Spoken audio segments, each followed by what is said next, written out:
अस्सलाम वालेकुम, मैं हूं दिल इम्तियाज़ और आप देख रहे हैं तख्ती ऑनलाइन। लर्निंग ऑफ साइंस में हमने बहुत सी ऐसी टेक्निक्स पढ़ी जो कि जदीद टेक्निक्स हैं और उनसे हम कम वक्त में ज़्यादा अच्छा पढ़ सकते हैं। लेकिन बहुत से लोगों ने सवाल पूछा है कि रिवीजन कब कब करनी चाहिए, कितने अरसे के बाद चीज़ों को रिवाइज करना चाहिए। तो आज की वीडियो में हम फॉरगेटिंग कर्व को पढ़ेंगे और देखेंगे कि क्यों भूलना हमारे लिए बहुत अच्छा है, और उसके साथ साथ हम ये भी देखेंगे कि रिवीजन कब करनी चाहिए। तो मैं आपकी मुलाकात करवाता हूं एक साइकोलॉजिस्ट से जो कि 1885 में उन्होंने हमें दो कर्व्स दिए। इनका नाम है हर्मन एबिंगहैस। इन्होंने हमें लर्निंग कर्व दिया और फॉरगेटिंग कर्व दिया, और फिर उसके बाद इन्होंने बताया कि आप लर्निंग को बूस्ट करने के लिए कैसे स्पेस्ड रिवीजन कर सकते हैं। तो मैं आपको यहां पर सबसे पहले लर्निंग कर्व दिखा रहा हूं। इंसान जब कोई चीज पढ़ता है, कोई स्किल सीखने की कोशिश करता है, तो वो आहिस्ता आहिस्ता उसे सीखना शुरू कर देता है, और फिर एक्सपीरियंस जब करता है तो फिर उसकी लर्निंग और ज़्यादा बेहतर होती है। इसे एक मैथमेटिकल मॉडल के साथ बयान किया जा सकता है जो कि आप देख सकते हैं। और अगर हम ज़्यादातर लोगों की, ज़्यादातर इंसानों की लर्निंग कैपेबिलिटीज़ को एवरेज करके प्लॉट करें तो आपको एक स्मूथ ग्राफ नज़र आएगा, और आपको नज़र आएगा कि हम लर्निंग बहुत जल्दी करते हैं एक्सपीरियंस के साथ, लेकिन एक वक्त पर जाकर हमारी लर्निंग स्टैग्नेंट हो जाती है। इसी किस्म के ग्राफ हम कंप्यूटर सॉफ्टवेयर्स में भी देखते हैं, मशीन लर्निंग में देखते हैं। जब रोबोट कोई चीज़ या कोई सॉफ्टवेयर, इंटेलिजेंट सॉफ्टवेयर कोई चीज़ लर्न करता है तो उसके लर्निंग कर्व्स बनते हैं, और उसके ज़रिए हम मॉडल करते हैं कि कितनी जल्दी ये चीज़ स्टडी कर सकता है, लर्न कर सकता है। इस किस्म के ग्राफ्स को हम मैथमेटिकली मॉडल करते हैं। कहीं हम एक्सपोनेंशियल ग्राफ्स दिखाते हैं, कहीं हम एस कर्व दिखाते हैं। तो बहुत से ऐसे कर्व्स दिखाए जाते हैं जिससे हम लर्निंग कैपेसिटी को, लर्निंग एबिलिटी को मॉडल कर सकते हैं। लेकिन हम दोबारा आते हैं भूलने की आदत की तरफ। भूलने की आदत तो अच्छी नहीं है, लेकिन भूलना हमारे लिए बहुत ज़रूरी है।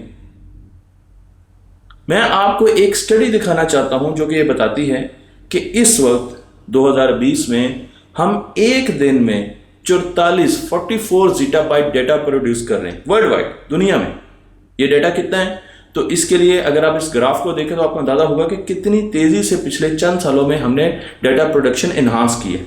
बहुत ज़्यादा डेटा आ रहा है, यूट्यूब पर वीडियोज़ आ रही हैं, फेसबुक पर वीडियोज़ आ रही हैं, मुख्तलिफ किस्म के सोशल प्लेटफॉर्म्स पे आपको बहुत ज़्यादा वीडियोस मिल रही है। और ज़ीटाबाइट कितना बड़ा यूनिट है उसके लिए आप देख सकते हैं कि हम गीगाबाइट्स की बात करते थे कि हमारी हार्ड डिस्क गीगाबाइट्स में है, फिर उसके बाद टेराबाइट्स आई, अब हम जा रहे हैं पेटाबाइट्स की तरफ, और एक्साबाइट्स उसके बाद आएंगे, और फिर आएंगे ज़ीटाबाइट्स। तो आप देख सकते हैं कि ये कितना बड़ा यूनिट है इंफॉर्मेशन स्टोरेज का, और आज हम 44 ज़ीटाबाइट डेटा इस वक्त जनरेट कर रहे हैं। लेकिन इसके साथ साथ मैं आपको एक और स्टडी दिखाता हूं जो कि पुरानी स्टडी है, 2008 की स्टडी है, उसके बाद की स्टडी मुझे मिल नहीं सकी, जो कि बताती है कि एवरेज अमेरिकन 2008 में 34 गीगाबाइट डेटा रिसीव करता है।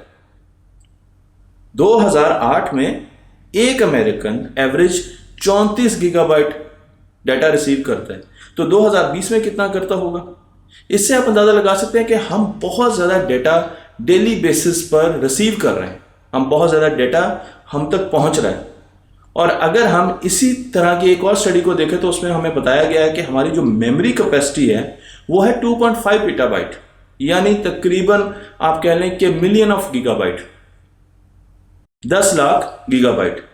तो इस लिहाज से डेली बेसिस पर अगर हम देखें कि हम कितना डेटा रिसीव कर रहे हैं और हमारे पास स्टोरेज कितनी है हमारे दिमाग की, तो एक वक्त ऐसा आएगा कि हमारा दिमाग पूरा का पूरा इंफॉर्मेशन से भर जाएगा और हम मजीद इंफॉर्मेशन स्टोर नहीं कर सकेंगे। इसीलिए कहा जाता है, बहुत सी रिसर्च स्टडीज हमें ये बताती हैं कि भूलना बहुत अच्छी आदत है। इससे आपका दिमाग एफिशिएंट होता है, क्योंकि आप नई मेमोरीज के लिए जगह बनाते हैं, नई इंफॉर्मेशन के लिए जगह बनाते हैं। इसलिए ये याद रखें कि बच्चों को भूलने की इजाज़त दीजिए। भूलना एक अच्छी आदत है, और भूलने से मजीद ज़्यादा इंफॉर्मेशन आप पढ़ सकते हैं, उसको स्टोर कर सकते हैं। अगर एक आम इंसान की बात करें तो जब आप उसे कोई स्किल सिखाते हैं तो उसके बाद आप देख सकते हैं कि 20 मिनट के बाद अगर उसने 100% वो स्किल सीख ली है, चाहे वो साइकिल सीखना हो या वो कोई टॉपिक लिखना है, 20 मिनट के बाद उसको सिर्फ 58% 58% वो स्किल याद रहेगी। उसके बाद अगर आप 1 घंटे की बात करेंगे तो 44%, अगर आप 9 घंटों की बात करेंगे तो उसको सिर्फ 36% उसके लिए याद रहेगी, 36%। एक दिन के बाद उसे सिर्फ 34% उसके लिए याद रहेगी। 6 दिनों के बाद वो 25% यानी 1/4 उसको याद रहेगी और 3/4 वो भूल चुका होगा। और उसके बाद अगर आप 31 दिनों में देखें तो 27%, 21% उसे उसके लिए याद रहेगी। तो इस तरीके से हम स्किल्स को भूलते हैं। हर बच्चा, हर स्टूडेंट, हर इंसान इसी तरीके से ऑन द एवरेज स्किल्स को भूलता है। तो ये कोई नई बात नहीं है कि अगर आप चीज़ों को भूल रहे हैं। और मैं आपको यहाँ पर आपका फॉरगेटिंग कर्व भी दिखा रहा हूँ, तो आप देख सकते हैं कि कितनी तेज़ी से शुरू में आप चीज़ को भूलते हैं। शुरू में तो फ़ौरन जैसे ही आपको स्किल सीखते हैं, लेक्चर सुना, उसके फ़ौरन बाद तो आप बहुत जल्दी चीज़ों को भूलते हैं। स्टीप कर्व है नीचे की तरफ, और फिर आहिस्ता आहिस्ता वो स्किल आपको और ज़्यादा भूलना शुरू हो जाती है। तो हम एक चीज़ पढ़ते हैं और उसके बाद हम उसको भूलना शुरू कर देते हैं। लेकिन अब इस भूलने की चीज़ को कैसे काबू किया जाए, इसके लिए रिवीजन प्रैक्टिसेस होती हैं। हम चीज़ों को रिवाइज करें, एक्टिव रिकॉल करें, जो कि मैं अपनी बहुत सी वीडियोस में बताता हूं कि एक्टिव रिकॉल करना है, हमने रीड नहीं करना। तो अच्छे तरीकों से रिवीजन करने हैं। लेकिन अब सवाल ये पैदा होता है कि रिवीजन कब कब करनी चाहिए। तो मैं आपको यहाँ पे 2 ग्राफ दिखा रहा हूँ, जिसमें आप एक ग्राफ में देख सकते हैं कि हम चीज़ों को पढ़ रहे हैं, हमें चीज़ आई और फिर उसको भूलना शुरू हो गए।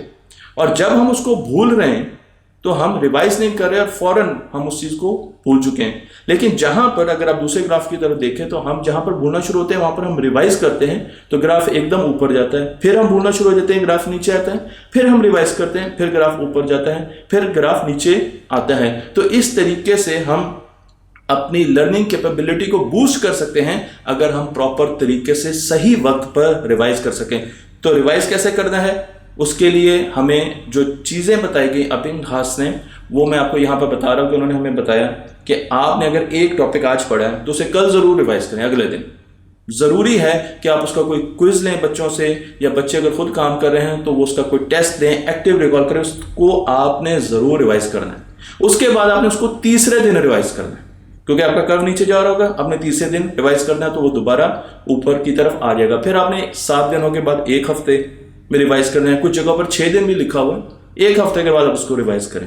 फिर आपने 1 महीने के बाद उसी टॉपिक को रिवाइज करना है, और फिर उसके बाद 3 महीनों के बाद आपने उसी टॉपिक को रिवाइज करना है।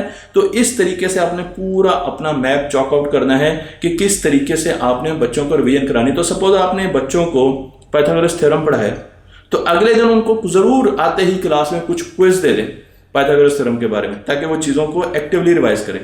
फिर तीसरे दिन जब आप उनको क्विज दें तो उसमें पाइथागोरस थ्योरम के जरूर सवाल होने चाहिए, कुछ और भी दे दें, मिक्स करें, वो मैंने बताया है कि हमें इंटरलीव करना चाहिए। 7वें दिन 1 हफ्ते के बाद भी आपने पाइथागोरस के कुछ उनको एक्सरसाइज दे दें, कुछ टेस्ट दे दें, कुछ ऐसी चीज़ दे दें जिससे वो एक्टिवली रिकॉल कर सकें।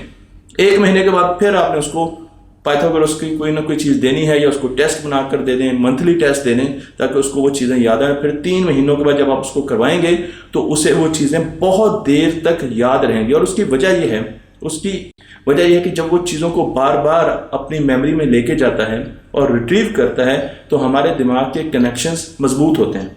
और आज के सॉफ्टवेयर्स इसी चीज़ का फ़ायदा उठाते हैं। आज आप खान अकेडमी की बात कर लें या और सॉफ्टवेयर जो कि आपको ऑनलाइन एजुकेशन दे रहे होते हैं, जब मास्टरी चैलेंज देते हैं, जब रिवीजन देते हैं, जब क्विज देते हैं, तो वो इस ग्राफ का फायदा उठा रहे होते हैं। और इस तरीके से जब आप स्किल करते हैं, मैथमेटिक्स की 500 स्किल्स होती थी खान अकेडमी में, तो खान अकेडमी जब आपको स्किल कराती थी उसके बाद वो आपको रिवीजन देती थी, तो वो इस ग्राफ को फॉलो करती। आप फ्लैश कार्ड के जरिए भी अपनी रिवीजन को बूस्टअप कर सकते हैं।